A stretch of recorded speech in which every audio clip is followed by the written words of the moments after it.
Thank you. All right. I'll tell you why I'm standing up here in front of you guys, right? Many years ago, I was back in the late 90s, I was doing my practitioner with Richard Bandler, and I asked him a question. Once I got brave enough to talk to him. Excuse me, Dr. Bandler. Can I ask you a question? He went, yes. And I said, how come you say that you can teach NLP really quickly because you use NLP to teach NLP, but we're not using NLP to teach everything else? Maths, geography, history, science, whatever. And he said to me, that, my dear, is a very good question. Off you go. And I sort of got the job because I asked the question. You know, they say ask us, you know. So I got the job, and for the next plenty of years, I just went around the country borrowing groups of kids and teachers and stuff. I was already training teachers. It was what my job was. That's why I went into NLP. Just sort of teaching groups and trying things out and experimenting and working out how to use NLP for all those other things rather than business and therapy, and which is what it was primarily being used for.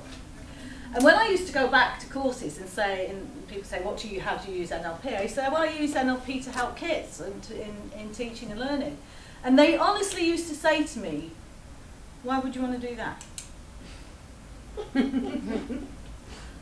That's honestly, and I said, well, you know, actually, you know, they're the next generation, and like they're responsible for your pensions. Do you think it might be a good idea if we would turn them into happy, healthy, great learners? Oh, I suppose so.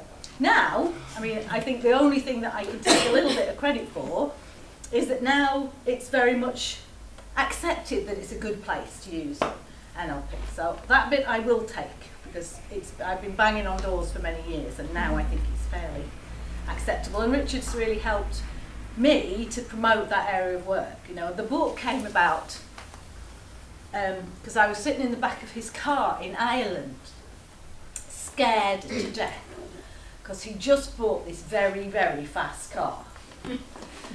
And has anybody been to Southern Ireland?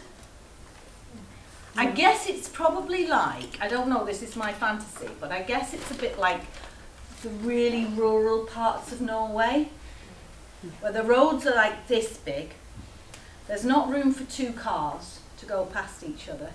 Richard likes to go fast, and it's very bendy.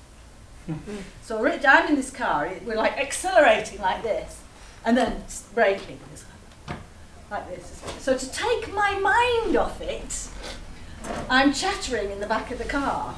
And I sort of said, oh, I've just started writing this book, Richard. I thought I'd write this book, because I've been teaching teachers for a long time. And he said, I tell him that, but I was just gabbling, like you are when you're nervous, you know. Oh, scared, really.